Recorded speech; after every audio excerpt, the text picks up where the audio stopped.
ඔබ ළඟදි විවාහපත් වෙන්න බලාගෙන ඉන්න යුවලක් නම් මේ වීඩියෝ එක ඔබ බැලිය යුතුම වීඩියෝ එකක්. ඉතින් විවාහයක් කිව්වම අපි විවාහයකට සූදානම් වෙන්නේ අති විශාල කාර්යභාරයන් ගොඩක් කරනවා.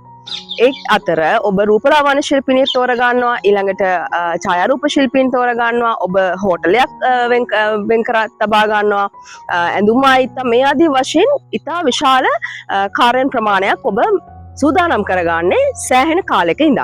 ඇත්තටම විවාහය කියන්නේ පිටස්තර පුද්ගලයන් දෙදෙනෙක් කායිකව මානසිකව සහ සමාජීව එක්තැන් වෙන තැනක්. ඉතින් මේකෙදී ඔබ ඔබගේ ශරීරය ඔබගේ මානසික තත්ත්වය මේ සඳහා හැඩගස්වා ගන්නේ නැද්ද? එතකොට ඔබ කියයි නෑ මම ඒක කරනවා, මම සැලොන් එකකට යනවා, මගේ සම ගැන මම කල්පනාකාරී වෙන්නේ, මම ඒකට ප්‍රතිකාර කරනවා කියලා. නමුත් මම මේ කියන්නේ ඊට වැඩි ගැඹුරු දෙයක්. මොකද විවාහය කියලා කියන්නේ පුද්ගලයන් දෙදෙනෙක් එක ගෙදරකට එනවා කියන එක විතරක් නෙවෙයි. ශාරීරිකව, මානසිකව, සමාජීව මේ තුන් ආකාරයෙන්ම පුද්ගලයන් දෙදෙනෙක්ගේ එක්තැන්වීමක්. ඉතින් ඒ නිසා ආයුර්වේද වෛද්‍ය ක්‍රමය අනුව මම කියන්නම් ඊටත් වඩා ගැඹුරින් ඔබ කොහොමද විවාහයට සූදානම් වෙන්න ඕනි කියලා.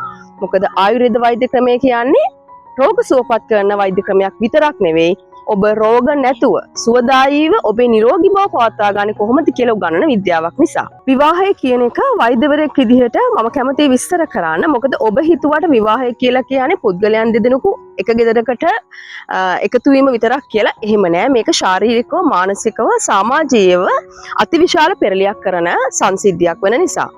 උදාහරණයක් විදිහට කාන්තාවක් විවාහ වෙලා සැමියත් එක්ක ගෙදරට ආවට පස්සේ කාන්තාවට අතිවිශාල කර්තව්‍යයක් ශාරීරිකව මෙන්ම මානසිකවද පැවරලා තියෙනවා.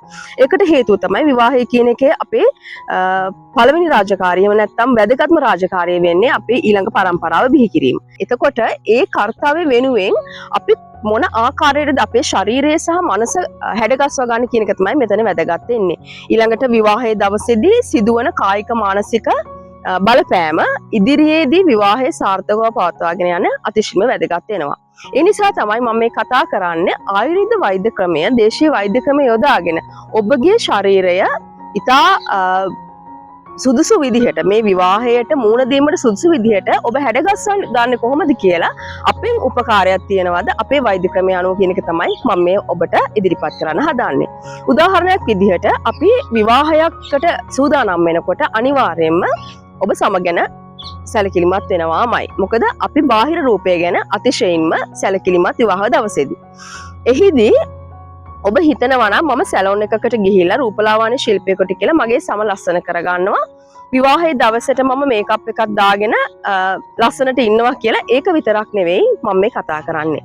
මොකද ආයුර්වේද වෛද්‍ය ක්‍රමයේ තියෙනවා පුද්ගලයාගේ නිරෝගීකම හොඳින් පවත්වාගෙන යන්න, දීර්ඝ කාලයක් නිරෝගීකම් පවත්වාගෙන යන්න මොනවද කරන්න ඕනේ, මොන දේවල්ද කරන්න ඕනේ, කොයි කාලවලද කරන්න ඕනේ කියලා ඉතා පැහැදිලිව දක්වලා තියෙනවා. උදාහරණයක් විදිහට ඔබ බලාපොරොත්තු වෙන්නේ ලස්සන සමක් තියෙනවා, ලස්සන සිරුරක් තියෙනවා කියලා. ඔබ කවදාවත් රෝගී තත්ත්වයක් ශරීරයේ තිබුණොත් අපිට ඒ තත්ත්වයට එන්න හම්බෙන්නේ නැහැ. ඉතින් ඒ නිසා රෝගී තත්ත්වයෙන් නිදහස් වෙලා නිරෝගී සමක්, නිරෝගී ශරීරය පවත්වාගෙන යන අති විශාල කාර්යයන් ගොඩක් අපේ වෛද්‍ය ක්‍රමය තුළ තියෙනවා. මම එකින් එක විස්තර කරන්නම්. ඔබ දැකලා ඇති ඔබ අපි අද ජීවත් වෙන සමාජයේ අතිශයින්ම දූෂණය වෙලා තියෙන, අපි ගන්න ආහාරවල තියෙන දූෂිත ද්‍රව්‍ය, අපි හුස්ම ගන්න දූෂිත වායුව, මේ ආදී වශයෙන් අපේ ශරීරය තුළට අති විශාල වශයෙන් මේ දූෂණය වෙච්චි දේවල් අපේ ඇඟ ඇතුළට ඇතුළු වෙනවා. එතකොට අපේ ශරීරයේ ඇතුළේ මේ දූෂිත ද්‍රව්‍ය එකතු වෙනවා. එතකොට අපේ ශරීරයේ තියෙන දූෂිත ද්‍රව්‍ය ඉවත් කරන්න තියෙන හොඳම වෛද්‍ය ක්‍රමයක් තමයි ආයුර්වේද වෙදකම කියන්නේ. ඒ නිසා තමයි අපේ ශරීරය පිරිසිදු කරන, එහෙම නැත්නම් ඩිටොක්ස් කරන, එහෙම නැත්නම් ශරීරයේ තියෙන අපද්‍රව්‍ය ඉවත් කරන ක්‍රම රාශියක් අපේ ආයුර්වේද වෛද්‍ය ක්‍රමයේ තියෙන. උදාහරණයක් විදිහට විරේචන කර්ම වෙන්න පුළුවන්. ඊළඟට ස්නේහ ස්වේද කරලා අපි කියන්නේ ස්ටීම් බාත් කරන මේ වගේ සරල ක්‍රම වෙන්න පුළුවන්. එතනින් එහාට ගියාම අති විශාල ගැටලු තියෙන අයට අපිට පුළුවන් වමන කර්ම වගේ දේවල් වලට මේ ආදි වශයෙන් පුද්ගලයාගෙන් පුද්ගලයාට යොදන්න පුළුවන් විවිධාකාර ප්‍රතිකාර ක්‍රම අපේ වෛද්‍ය ක්‍රමය ඇතුලේ තියෙනවා. විවාහය සූදානම් කරනකොට සැලසුම් කරනකොට ඒක එක කොටසක් විදිහට ඔබ ආයුර්වේද ප්‍රතිකාර ටිකක් ගන්න තීරණය කරොත් මම හිතනවා විවාහයේ දවස සහ විවාහයෙන් පස්සේ ඔබ මුහුණ දෙන පරිසරයට ඉතා හොඳින් හැඩ ගැහෙන්න ඔබට අවස්ථාවක් ලැබෙනවා කියලා. ඒකට හේතුව තමයි ආයුර්වේද ප්‍රතිකාර අපි කරන්නේ මතුපිට සමටවත් මතුපිට ශරීරයට පමණක් නොවේ ඔබගේ ඉන බොඩි එකට එහෙම නැත්නම් සම්පූර්ණ ඔබගේ වාත පිත්ත කප දෝෂ සමතුලිත කරන්න වාත පිත්ත කප දෝෂ බැලන්ස් කරන්න අපි කියනවා. ඒක ඉතාමත්ම වැදගත් වෙනවා ඔබේ ඉදිරි නිරෝගී ජීවිතය පවත්වාගෙන යන්න. උදාහරණයක් විදිහට මම මෙහෙම කිව්වොත් ඔබගේ මොළය හයිපොතැලමස් පිටියුටරි ග්‍රන්ථියේ සිට අපි කියන හිසේ සිට පාදාන්තය දක්වා සියලුම ස්ථානවල තියෙන වාත පිත්ත කප දෝෂ එහෙම නැත්නම් වාගේ බයොලොජිකල් සිස්ටම් එක ඉතා ක්‍රමානුකූලව පවත්වාගෙන යන්න අපේ ප්‍රතිකාර ඉතාමත්ම වැදගත්. මොකද අපි උදාහරණයක් විදිහට එක ප්‍රතිකාරයක් ගත්තොත් ශිරෝධාරා ප්‍රතිකාරය කියන ප්‍රතිකාරය අපි කරන්නේ හිසට වෙන්න පුළුවන්. හැබැයි හිසට කරන ප්‍රතිකාරයෙන් අපි මොළය හයිපොතැලමස් පිටියුටරි ග්‍රන්ථිය කියන සියලුම අවයව අපේ මේ හිස් කබල ඇතුලේ තියෙන අවයව සියල්ලම අපි උත්තේජනයක් කරනවා. එතකොට ඔබ නොදැනුවත්වම ඔබගේ තියෙන හෝමෝන සම්බන්ධ ගැටලු ඊළඟට ඔබගේ සමේ ගැටලු ඊළඟට ඔබට මානසිකව විවාහයක් කියන්නේ අතිශයින්ම ස්ට්‍රෙස් නැත්නම් අපි කියන පීඩාකාරී අපි ආතතියෙන් ඉන්න කාලයක්. එතකොට ඒ මානසික තත්ත්වයක් එක්ක ඔබගේ හෝමෝන්ස් වල වෙනස්කම් වෙනවා. ඒ කියන්නේ උදාහරණයක් විදිහට කෝටිසෝල් වැඩි වෙනවා. මේ ආදී හෝමෝන වල ඇතිවන අසමතුලිතතාවය පවා අර ශිරෝධාරා ප්‍රතිකාරයෙන් අපිට ඉවත් කරන්න පුළුවන්. එතකොට ඔබ නොදැනුවත් ඔබගේ සමය පැහැය වෙනස් වෙනවා. ඔබට මානසිකව තියෙන ව්‍යාකූලත්වය අඩු වෙලා ඉතා හොඳින් තීරණ ගැනීමේ හැකියාව ලැබෙනවා.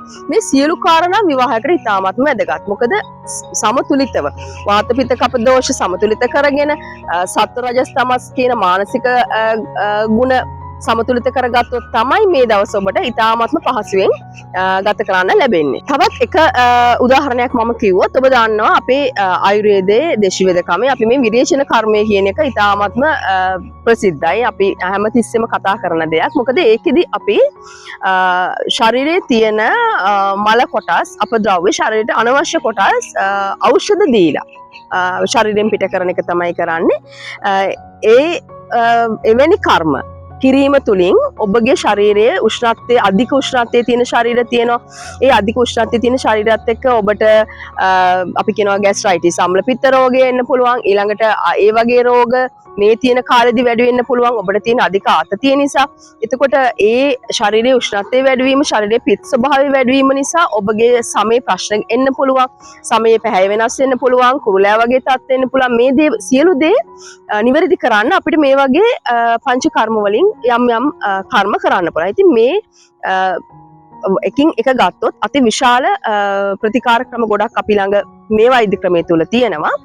පුද්ගලානුබද්ධව පුද්ගලයාගෙන් පුද්ගලයාට අවශ්‍ය ප්‍රතිකාරය යොදාගෙන තමයි වෛද්‍යවරයා තීරණය කරන්නේ ඔබට මොන වගේ ප්‍රතිකාර පද්ධතියද යොදා ගන්න ඕනි කියලා. ඉතින් විවාහයකට සූදානම් වෙනකොට ඔබගේ අර ක්‍රියාකාරකම් ගොඩාක් තියෙන ලැයිස්තුවේ එක තැනකට ආයුර්වේද වෛද්‍යවරයෙක් ළඟට ගිහිල්ලා ඔබ ඩිටොක්ස් වෙන්නේ කොහොමද ඔබගේ ශරීරයේ නිරෝගී බව පවත්වා ගන්න වෙල්නස් ට්‍රීට්මන්ට් එකක් ගන්න කොහොමද කියන එකත් ඇතුළත් කරගත්තොත් මට හිතෙනවා ඔබ විවාහ උත්සවය තිබුණටත් වැඩිය හොඳ තැනකට ඔබට ගේන්න පුළුවන්. මොකද ඔබ ඉතාමත්ම ක්‍රමානුකූලව ශාරීරිකව මානසිකව සූදානම් වෙලා තමයි මේ විවාහයට යන්නේ පෙරටත් වැඩිය. ඒ නිසා මම ආරාධනා කර සිටිනවා ඔයගොල්ලන්ගේ විවාහයට සූදානම් වෙනවා නම් ඔබ බලාපොරොත්තුවක් තියනවා නම් ළඟදී විවාහ වෙන්න ඔබගේ මේ ප්‍රතිකාර පද්ධතියත් ඔයගොල්ලන්ගේ ඔය ලැයිස්තුවට ඇතුළත් කරගන්න කියලා. මොකද ඒක ඉතාමත්ම හොඳ ප්‍රතිඵලයක් ලැබෙයි. විවාහ දවසට පමණක් නෙමෙයි විවාහයෙන් පසුවත් ඔබ ඒ ජීවිතයට මුහුණ දෙනකොට ඔබට බලපාන ශාරීරික මානසික පීඩා සියලු දේට පිළියමක් විදිහට සාර්ථකව මුහුණ දෙන්න මේ ප්‍රතිකාර වැදගත් වෙයි. ඔබ මේ සම්බන්ධව කැමැත්තක් දක්වන කෙනෙක් නම් විවාහයට පෙර ආයුර්වේද වෛද්‍යවරයෙක් හමු වෙන්න අවශ්‍ය නම් අපිට කතා කරන්න සෙතුල්පත වෙදමැදුර අතුරුගිරිය. ඒ සම්බන්ධය මොන හරි ගැටලු තියෙනවා නම් අපිට කමෙන්ට් එකක් දාන්න විස්තර දැනගන්න පුළුවන්. මේ ප්‍රතිකාර සියල්ල අපිට ඔබ වෙනුවෙන් කරන්න හැකියාව තියෙනවා. එසේනම් සියලු දෙනාටම සෞභාග්‍යමත් නිරෝගීමත් අනාගතයක් ප්‍රාර්ථනා කරනවා.